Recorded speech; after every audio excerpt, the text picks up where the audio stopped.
L'Association touristique régionale Tourisme Charlevoix s'est lancée dans l'obtention d'une certification en développement durable. En 2024, la certification Biosphère. Et pour ce faire, on reçoit aujourd'hui deux invités qui viennent nous en parler. Monsieur Guy Rousset, vous êtes président de l'hôtel Cap-aux-Pierres. Bon matin.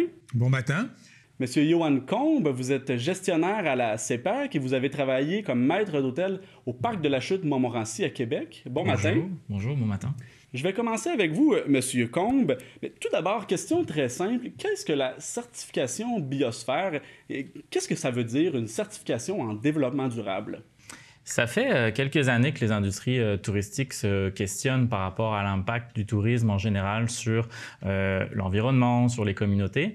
Et la certification Biosphère, en fait, elle cherche à répondre à ces enjeux-là en simplifiant une démarche de développement durable.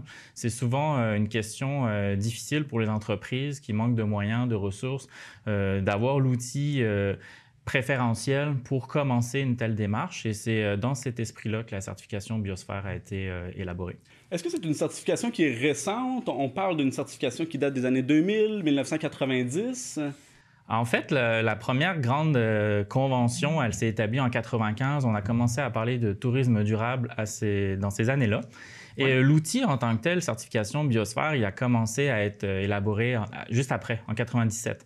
Mais il faut vraiment attendre 2015 et les objectifs de développement durable de l'ONU pour que l'outil qu'on connaît en ce moment, qui est basé sur ces principes-là, s'établisse et se diffuse en fait au niveau international. Et c'est justement, là, au niveau international, c'est un comité organisateur, un conseil d'administration qui gère cette certification-là? C'est quand même très sérieux. C'est un institut, en fait, reconnu qui est basé aux îles Canaries, l'Institut de tourisme responsable, qui, lui, est chargé de manière scientifique là, de suivre, d'élaborer, d'auditer les entreprises qui présentent leur projet de certification Biosphère. Entreprises de partout dans le monde, sur tous les continents? Oui, alors il y a quand même, dans l'historique, là, il y a quand même eu un démarrage dans les pays hispanophones. Donc, on voit très bien là, sur la carte mondiale des entreprises certifiées que l'Espagne, le Portugal, les îles Canaries, Madère sont très représentés en nombre d'entreprises. Mais il y a eu un élargissement, une version francophone en Colombie-Britannique il y a déjà une dizaine d'années. Et la version donc anglophone, pardon, la version francophone, elle, qui a démarré dans les années 2020-2021 par un projet pilote ici au Québec. OK. Et puis, je vous demanderais maintenant, Monsieur Rousset, vous êtes associé avec Tourisme Charlevoix pour faire reconnaître l'établissement touristique de l'hôtel Cap-aux-Pierres avec cette certification-là. Pourquoi est-ce que vous vous êtes lancé dans cette démarche-là? Parce que, à l'origine, j'ai une mémoire et une expérience du développement durable à l'intérieur d'autres organisations depuis plus de 25 ans. Oui.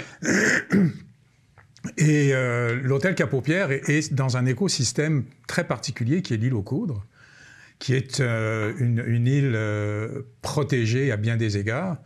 Et donc, s'inscrire, nous, en tant que principal établissement hôtelier de l'île aux Coudres dans cette démarche de la biosphère, c'était pour nous un geste totalement naturel dans l'environnement dans lequel on se trouve, qui est un environnement protégé, qui vient d'être d'ailleurs inclus dans le parc marin, puisque le parc marin qui concernait la baie de Tadoussac, essentiellement, et le fjord du Saguenay. Le parc marin du Saguenay-Saint-Laurent. Parc marin du Saguenay-Saint-Laurent, maintenant, va jusqu'à Petite-Rivière-Saint-François. Donc, on fait partie maintenant de cet écosystème du parc marin. Et pour nous, c'était donc une suite logique de s'impliquer dans ce projet. En quelque sorte, cette certification-là, c'est une reconnaissance pour votre établissement hôtelier, mais concrètement, qu'est-ce que vous devez apporter comme changement au sein de l'établissement pour bénéficier de la certification en développement durable? Est-ce qu'il y a des changements en lien avec l'alimentation, la literie dans l'hôtel? Parlez-moi un peu plus. D'abord, on a misé sur les forces et les critères que nous avions déjà à l'intérieur du processus de la labellisation. Okay. Par exemple, ça fait plusieurs années, depuis 2016, que nous nous sommes inscrits dans une démarche de circuit court. Circuit court, ça veut dire que 80% de notre menu dans la salle à manger et l'approvisionnement donc vient de circuits courts, c'est-à-dire des producteurs locaux et régionaux de la région de Charlevoix essentiellement, jusqu'à la région de Québec pour certains, mais essentiellement la région de Charlevoix. Donc c'est une première étape de démarche de circuits courts qui est un critère de labellisation important. Le deuxième, on a l'hôtel Cap-aux-Pierres est situé sur un terrain qui a 56 hectares, dont 54 hectares de forêt. Donc, il y a 1 hectare d'éléments autour de la villégiature de l'hôtel. Et on a, nous, en tant qu'hôteliers, derrière l'hôtel, toute la forêt qui s'en va de l'autre côté de l'île aux Coudres. Et donc, au lieu de développer ça, d'urbaniser ça, on a décidé de le transformer en circuit de pédestres, circuit de vélo.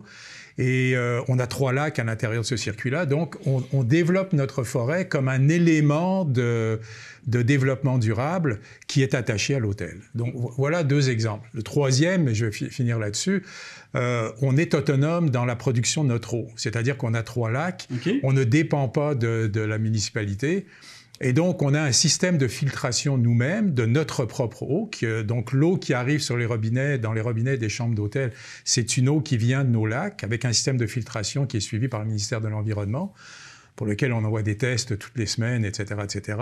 Et ensuite, on a un système de filtration des eaux usées, qui est aussi reconnu par le ministère de l'Environnement, qui nous permet de rejeter dans le fleuve Saint-Laurent des eaux qui sont de bonne qualité. Donc, voilà 3 éléments sur lesquels on a misé au départ pour dire on a des éléments de force qui sont imbriqués dans les critères de la biodiversité et du développement durable. Il y aura sûrement d'autres modifications qui vont être apportées à votre établissement, je doute, au cours des prochaines années.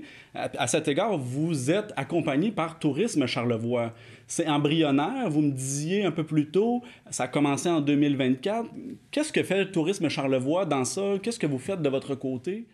Ben, Tourisme Charlevoix, qui est le porteur du dossier, a demandé à des entreprises si elles étaient intéressées à adhérer. Nous, comme membres de Tourisme Charlevoix, on a dit qu'on était intéressés à adhérer sur la base des forces dont j'ai parlé.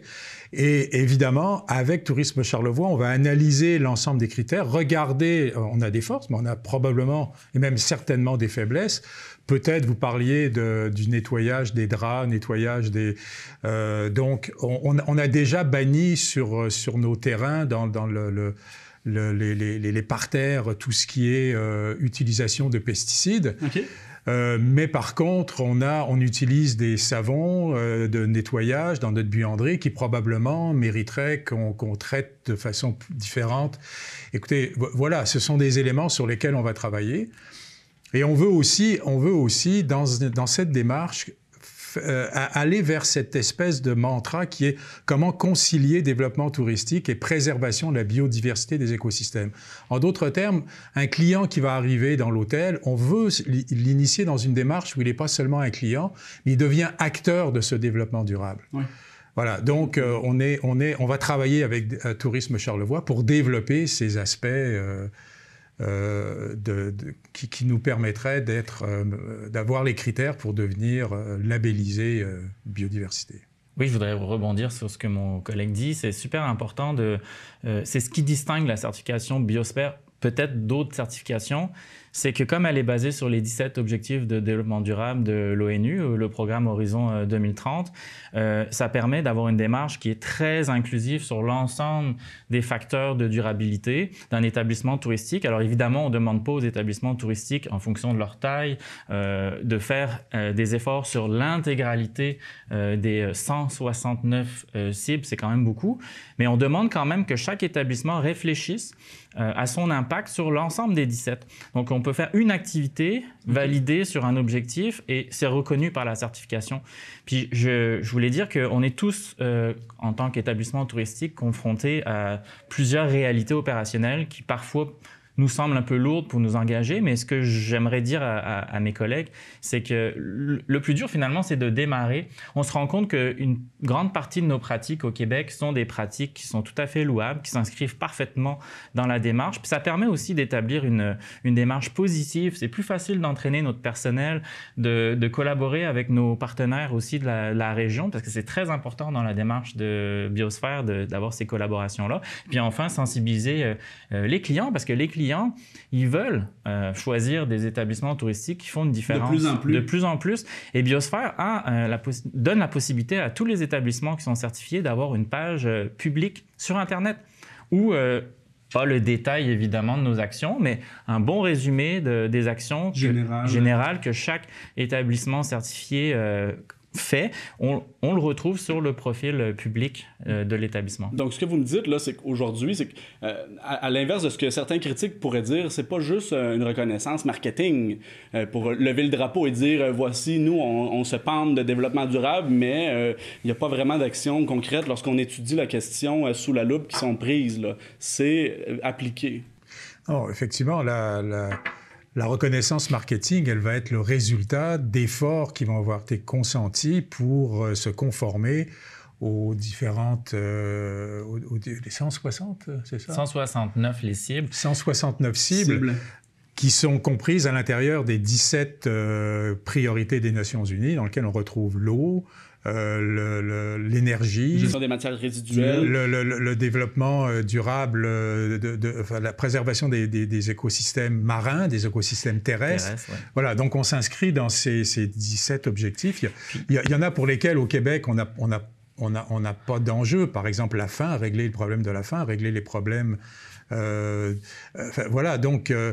On est dans un certain nombre de critères. On pense qu'on a des éléments qui nous permettent d'initier, de participer à la démarche. Vous voyez, pour l'ODD Faim dans le monde, quand même, le soutien à un organisme communautaire qui distribue de la nourriture, ça fait partie des activités reconnues qui nous permettent quand même au Québec, là, d'avoir une action concrète. De lutter contre la faim dans le monde. Oui, exactement. Puis juste, si vous permettez, chaque activité doit être prouvée. C'est-à-dire que si on dit qu'on s'engage, par exemple, c'est l'exemple que je viens de donner, on distribue nos restes alimentaires à un organisme communautaire, on doit soumettre sur la plateforme Biosphère une preuve comme quoi, annuellement, on a versé à tel organisme telle quantité de nourriture. Et c'est ces preuves-là qui sont auditées, donc à peu près une fois par année. Nous, ça a été un peu plus long, donc 1 an et demi, ça a pris en 2 audits, pour qu'ensuite on soit certifié Biosphère. Je terminerai en vous demandant quels sont les délais maintenant pour l'hôtel Cap-aux-Pierres. Qu'est-ce qui s'annonce pour vous en 2025? Quand est-ce qu'on espère recevoir la certification avec Tourisme Charlevoix? On va rencontrer Tourisme Charlevoix pour voir quels sont les échéanciers de la démarche. Mais comme le dit mon collègue, c'est un long processus, donc on ne s'attend pas en 2025 à pouvoir bénéficier de la labellisation, simplement d'avoir avancé dans une démarche où on a des feux verts pour continuer les étapes suivantes. Et donc on va travailler avec Tourisme Charlevoix sur quelles sont les étapes, les objectifs à atteindre dans les 6 prochains mois, dans les 12 prochains mois, et avancer comme ça pour avoir le plus rapidement possible, pour être inscrit le plus rapidement possible comme étant une entreprise qui s'est inscrite réellement dans la démarche. De développement durable. Donc, je vous remercie beaucoup, messieurs, d'avoir fait le tour ce matin avec moi sur la certification en développement durable Biosphère. Puis, je vous souhaite une belle continuité. Merci. Ça fait plaisir. Merci beaucoup. Merci beaucoup.